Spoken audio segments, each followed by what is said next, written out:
Malkajgiri parliament నియోజకవర్గం cantonment assembly పరిధిలోని కాలనీలో నిన్న మిట్ట మధ్యాహ్నం యూపీకి చెందిన ఇద్దరు యువకులు ఇంట్లో యజమాని లేరని తెలుసుకుని తపంచా చాకుతో బెదిరించి దోపిడీ చేయాలని ప్రయత్నం చేస్తే తల్లి అమిత, కూతురు భవి దొంగలను నిర్వహించి పోలీసులకు అప్పజెప్పారు. ఈ నారీ శక్తికి వందనం. వీరి సాహసం, ధైర్యానికి మొక్కాలని ఇక్కడికి వచ్చి వీరిని సన్మానించడం జరిగింది. హైదరాబాద్ పోలీసు కూడా వేగంగా స్పందించి పారిపోతున్న వారిని పట్టుకున్నారు. ఈ సందర్భంగా వారికి పలువురు అభినందనలు తెలిపారు.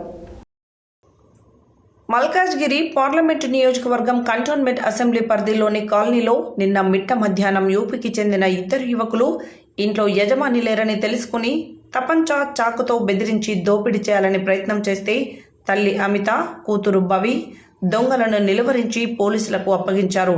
ఈ నారీ శక్తికి వందనం.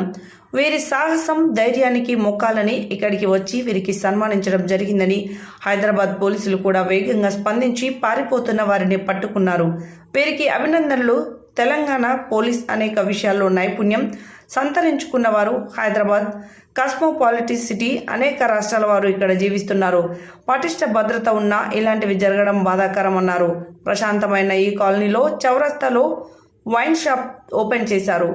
అక్కడే ఓపెన్ బార్ల పెట్టి తాగుతూ ఉండడం వల్ల మహిళలు నడవలేని పరిస్థితి ఉంది. వైన్ షాప్ దగ్గరే తాగే పద్ధతి బంద్ పెట్టాలని డిమాండ్ చేస్తున్నాం.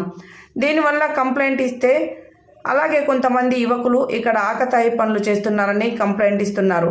దానిని కూడా అరికట్టాలని కోరుతున్నాను. మా పార్లమెంట్ నియోజకవర్గం పరిధిలో వస్తుంది కాబట్టి బాధ్యత గల వ్యక్తిగా వీరికి భరోసా ఇవ్వడానికి వచ్చా అన్నారు. ఈ కార్యక్రమంలో మాజీ ఎమ్మెల్యే బొడిగే శోభ, నాయకులు జొన్నపునేని సురేందర్, మంతెన నారాయణ రెడ్డి తదితరులు పాల్గొన్నారు.